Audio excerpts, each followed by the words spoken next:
Now let's move on to the game that matters in the conference. Oregon visits Utah.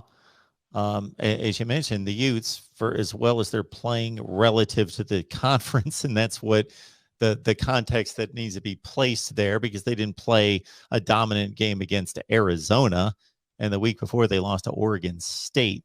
So you got Utah. This has been the minefield that's been predicted for Oregon in regards to possibly tripping up toward a college football playoff berth. Absolutely. And if you remember recent Oregon at Utah games, we're not talking about Utah at Oregon games in Eugene. We're just only talking about Oregon going to Salt Lake City. Weird stuff happens when the Ducks go to Salt Lake City. Remember, there was the Utah player who was going into the end zone. He dropped the ball on the one, like that became a viral meme. And then you've also had Justin Herbert lost in Salt Lake City when he played there for Oregon. Now, Oregon beat Utah in the 2019 Pac-12 championship game, but Herbert lost when he went to Salt Lake City before going on to the NFL. So weird things happen when Oregon goes to Salt Lake City. Both teams have won in recent years, but weird things do seem to happen. And so, I think the comparison point for this game is when Oregon went to UCLA, and UCLA got the jump on Oregon, but then just absolutely collapsed. And the UCLA defense was a sieve and allowed Oregon to move the ball, even with Anthony Brown not being the best downfield passer, but Oregon is still able to get enough offense out of him. So Utah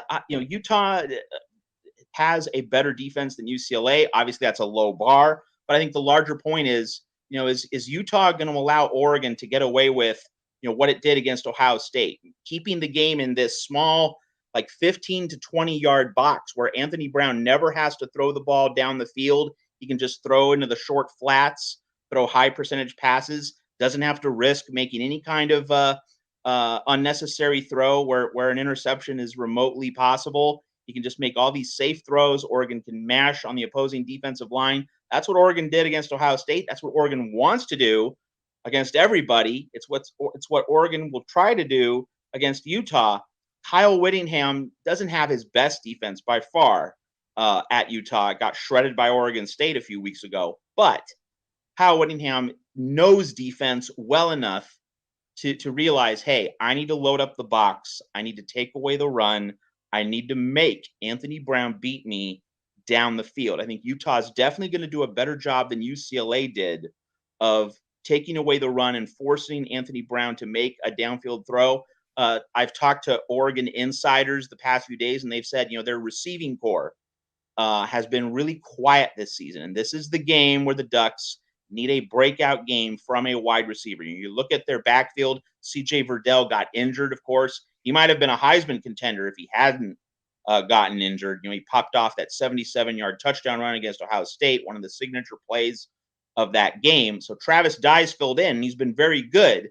But, the Oregon running game, it's still something that Utah has to take away.